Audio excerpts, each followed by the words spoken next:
চলতি মাসের ৫ তারিখে গণ আন্দোলনের মুখে ক্ষমতা ছেড়ে ভারতে পালিয়েছেন শেখ হাসিনা। বিভিন্ন গণমাধ্যমের প্রতিবেদনে বলা হয়েছে, যুক্তরাজ্য, কানাডা এবং যুক্তরাষ্ট্রে আশ্রয় চেয়ে ব্যর্থ হয়েছেন তিনি। ধারণা করা হচ্ছে, তৃতীয় কোনো গন্তব্য চূড়ান্ত না হলে তিনি ভারতে থাকতেই বাধ্য হবেন। এরই মধ্যে শেখ হাসিনাকে গাজিয়াবাদ থেকে সরিয়ে নিয়েছে ভারত। সাবেক এই প্রধানমন্ত্রী ভারতে এসে নামার পর প্রথম রাত ছিলেন দিল্লির উপকণ্ঠে গাজিয়াবাদের হিন্ডন বিমানঘাটির ভিআইপি লাউঞ্জে। এরপর তাকে গাজিয়াবাদেই আধা সামরিক বাহিনীর একটি সেফ হাউসে বা অতিথি নিবাসে সরিয়ে আনা হয়েছিল বলে জানা গেছে। দিল্লির বিভিন্ন সূত্র ব্যবহার করে এক প্রতিবেদনে বলা হয়েছে, শেখ হাসিনাকে রাতের অন্ধকারে হেলিকপ্টারে রাজধানী দিল্লির কোথাও সরিয়ে নিয়েছে ভারত। ফলে শেখ হাসিনা ও সঙ্গে বোন শেখ রেহানা এখন আর উত্তরপ্রদেশে না, রয়েছেন দিল্লিতেই। আর এই মুভটা কোনো গাড়ি বহরে নয়, করানো হয়েছে আকাশপথে হেলিকপ্টারে চাপিয়ে।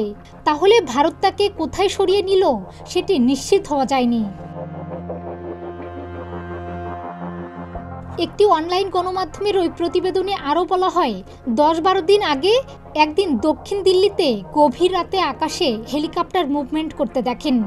অত রাতে দিল্লির আকাশে হেলিকপ্টারের চলাচল কোনো স্বাভাবিক ঘটনা না থাকায় অবাক হন বাসিন্দারা।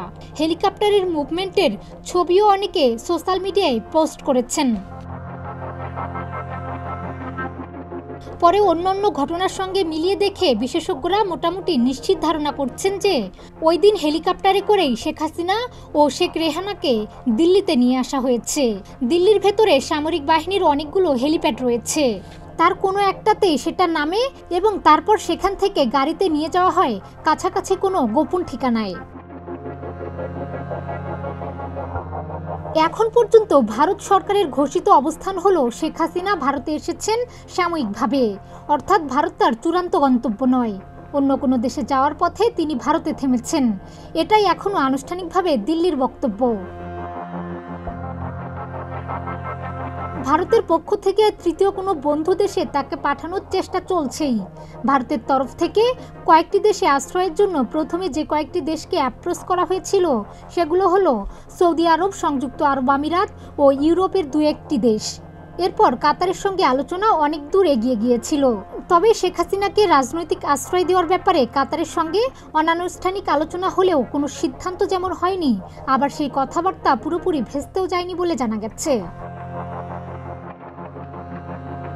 তবে শেষ পর্যন্ত কোনো উপযুক্ত তৃতীয় দেশে শেখ হাসিনাকে পাঠানোর চেষ্টা যদি সফল না হয়, সেক্ষেত্রে তিনি ভারতেই থাকতে বাধ্য হবেন। ইতোমধ্যে শেখ হাসিনার ছেলে সজীব অজেদ জয়ও বলেছেন, তার মায়ের আপাতত ভারত ত্যাগের কোনো ইচ্ছা নেই।